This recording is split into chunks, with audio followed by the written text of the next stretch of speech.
Lesson number 16 in 1 Corinthians, and I am so glad we are coming to the end of Paul dealing with all of the divisions that he has heard about in the Corinthian church. And so we are back with still Paul dealing with the matters of his apostleship and his authority to tell the church what to do. And we have traipsed down through these passages of all the contention and everything that is going on. And I'm using that word contention because we actually used it last week for the very first time. He used the word contentious. It's very, very interesting that he did that. All right. So as we begin here in chapter 11, verse number 17, I actually want to back up. I want to back up just a little bit. I want to back up to verse number 13 and review just a little bit, because Paul is about to bring the hammer down on the church in Corinth about how they are doing things and how they are their relationships are poor. And in so doing, he comes along and he says this: judge for yourselves. Is it proper for a woman to pray to God with her head uncovered? Does not even nature itself teach you that if a man has long hair, it is a dishonor to him? But if a woman has long hair, it is a glory to her, for her hair is given to her for a covering. But if one is inclined to be contentious, there's the word, contentious, we have no other practice, nor have the churches of God. No other practice. Judge for yourselves. The appeal here Paul is making is to appeal to your common sense. Look at a man with long hair, he's saying. Nature, your instinct tells you something is off. And since creation, men and women have understood that a man should not try to look like a woman, and a woman should not try to look like a man. But both are dishonoring to the Lord, because He created man and woman to be different from each other, to complement one another. Men need women. Women need men. Man has what he needs to fulfill the Lord's expectations as a saint in the church. And women have what they need to do the same thing to meet the Lord's expectations in the church. In the church, a man is to be submissive to Christ, who is the head of it all. And of course, God is the head of Christ. But in the church, a woman is to be submissive to the husband, who is submissive to Christ. That's the purpose of a woman, and the Lord has provided for her what she needs, and that is long hair. But if one is inclined to be contentious, we have no other practice, nor have the churches of God. Here comes that devastating passage. That devastating passage. All this dealing with, you've got confusion here, and you've got division here, and you've got this. All of that is caused by some are inclined to be contentious against what Paul has instructed them, what he instructed them the first time when he was there, how the church should operate as a body of believers. And so he says, if you're going to be contentious about that, just understand this. We have no other practices. This is the practice. Women should have hair, or have her hair covered if so. And in fact, that even goes good today. If a woman is having cancer treatments and whatever and has no hair on her head, then put a cover on it. It's okay. If it's not, if that's not the case and hair is growing out, let her have her hair. It's a covering. But got this. It is regular for men to be bald, and they do not have to put a covering over their head if they are bald. And so that's just what he's saying. Nor do any of the other churches. Paul's saying, don't reach out to any of the other churches to see what they are doing. The churches are not to have a conference on how to handle these things in the church. No. That's not what's supposed to happen. Paul is giving the instructions. I think it's very funny. on Facebook and some of the other sites. There's some posts that are made that say this. They said, if Paul was here today in 2025, what would he write to the church? Okay? And I always reply to that in a comment and say, Paul would say, did you not read the letters that the Lord gave me to give to you? Because the Lord has covered all of this already in the Bible. Paul would have nothing else to say. He was right here. He says, hey, if you're against this and you're contentious and you want to think, hey, Paul would have had something to say about what is happening here. No, he would not. He would have said, we have no other practice, nor do any of the churches of God have a practice. Contentious. Let's ensure that we understand what the term means. It refers to someone who is fond of strife, who is stubborn, and who is argumentative. You ever met somebody like that? Well, I have. Talked to one this morning on the phone. In this instance, Paul states, basically saying this, if you disagree with what I have said, then you are out of the will of God. And Paul follows the directive, as do the other churches of God around the world. This serves as a warning, folks, to the Corinthian church to get in line and improve your relationships and don't be contentious. Paul has not addressed all the troubling issues that he's heard from the church in Corinth. He's not yet addressed those because we still got to go into the next chapters. But it is time for Paul's instructions on apostleship to revisit the topic of these divisions within the Corinthian church. And he's done it by saying, hey, you're being contentious. He urges them to make another crucial correction when they gather for church, emphasizing the need for unity, not division, not contentiousness among the congregation. And to illustrate this, he focuses on the divisions that are going to arise during the Lord's Supper. And for this reason, Paul does not commend anything good to the church members in Corinth. I wish we were through with the divisions, but today's lessons, we're still talking about the divisions. I am so looking forward to chapter 12 when Paul's going to talk about how worship and spiritual things are supposed to be done in the church. But Paul is still dealing with how to deal with the contention within the church and what the people and the members are doing. He states that, but in giving this instruction, I do not praise you. See, he doesn't commend the church. He's about to give an instruction. He's not going to praise them because you come together not for the better, but for the worse. Mercy. Paul cannot praise the Corinthians for their behavior in gatherings. And as they do not contribute positively to the church community, instead of fostering spiritual growth and unity, their actions lead to increased discord because of their contentiousness. Paul intensifies the existence of the divisions in the church when he comes along and he says, for in the first place, he's just going to point it out, in the first place, when you come together as a church, I hear that divisions exist among you, and in part, I believe it. Well, who's he heard it from? Paul has heard it directly from Chloe. And he's pointing out these divisions, these schisms that are called by contentiousness that's going on between the members.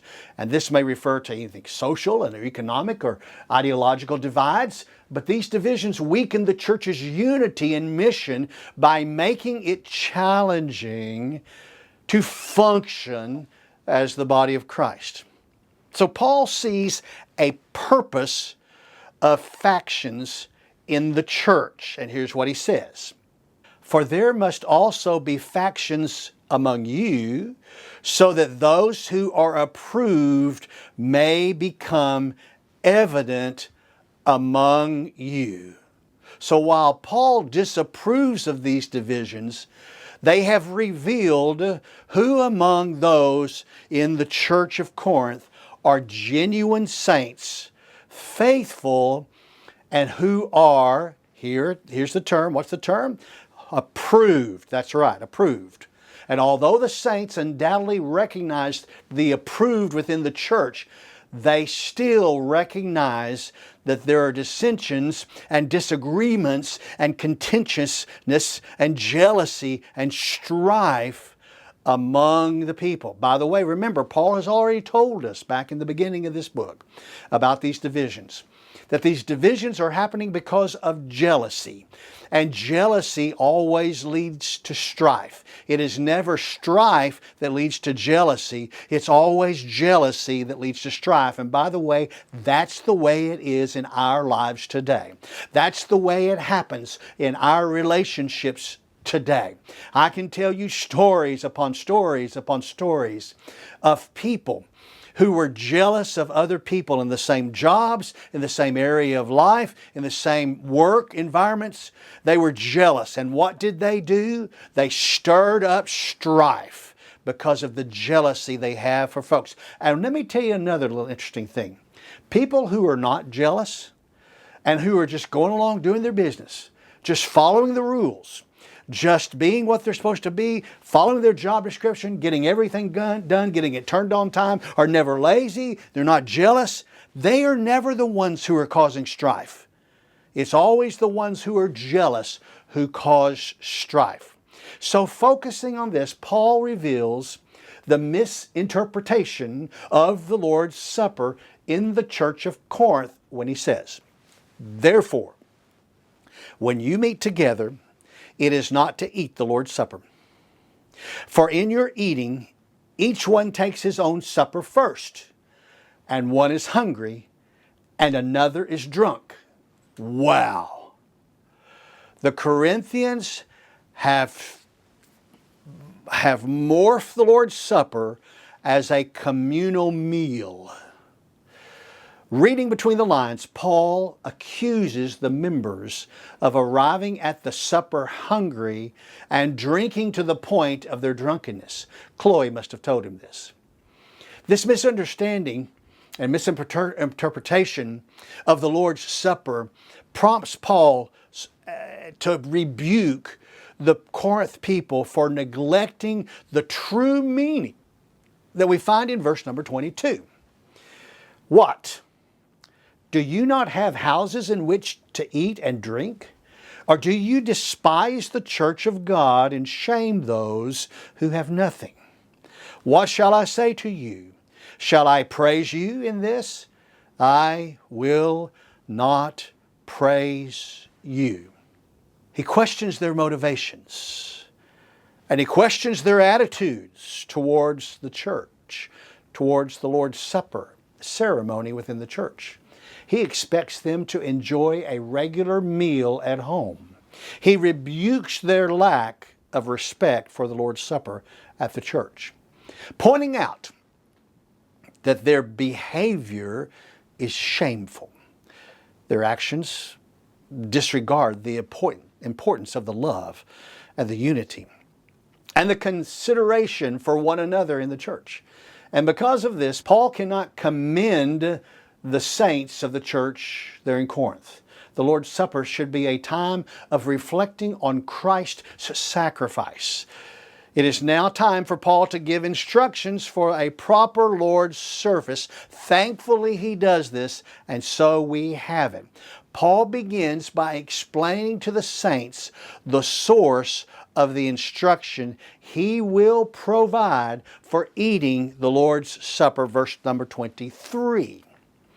For I received from the Lord that which I also delivered to you, that the Lord Jesus, in the night that he was betrayed, took bread. Paul's teaching came from where? It came directly from the Lord. He had already shared this teaching with the church during his time there. And by stating that he also delivered it, which I delivered to you, tells us that he had already told them how to do the Lord's Supper. And that in that he had also emphasized the significance of what the Lord did that night when Judas betrayed him. And that night, he began by taking the bread in his hands. Now, in verse 24, Paul clarifies that the institution of the Lord's Supper originated from the Lord himself. And when he had given thanks, he broke it and said, "This is my body, which is for you. Do this in remembrance of me." So taking the bread, Jesus gave thanks and broke it into pieces. And he then identified it as his body, and he distributed it to his 12 apostles at the table. This act symbolizes his sacrificial death and serves as the physical representation of his body. The command to do this in remembrance of me established the practice of the supper as a commemorative act, inviting all saints to reflect on Christ's sacrifice. Well, after breaking the bread, Jesus took the cup of wine and referred to it as part of the new covenant. Verse number 25, when he says this, "In the same way, he took the cup also after supper, saying, 'This cup is the new covenant in my blood. Do this as often as you drink it in remembrance of me.'" When Jesus takes the cup, he connects it to the new covenant in his blood. This signifies a new relationship between God and humanity, established through Christ's final sacrifice that hasn't even happened yet. It's going to happen the next day. And drinking from the cup in remembrance acknowledges that Christ's blood provides atonement and redemption for all saints in the future. Just as the bread symbolizes Christ's body, the cup represents his sacrificial death. So Paul discusses the announcement of the Lord's death as he quotes Jesus saying, "For as often as you eat this bread and drink the cup, you proclaim the Lord's death until he comes." When saints eat the bread and drink from the cup, they proclaim the Lord's death until his coming, till he comes, till his second coming. That means that we're going to continue to have the Lord's Supper until the second coming of the Lord. This proclamation serves two purposes. It remembers Christ's sacrifice, and it declares the saints' faith, hope in his return. It is both a memorial and a testimony to the gospel message. The Lord's Supper is essential to the Christian faith, inviting members to remember and to reflect on the significance of Christ's death and his resurrection. It encourages them to consider the cost of their salvation and express gratitude for God's grace.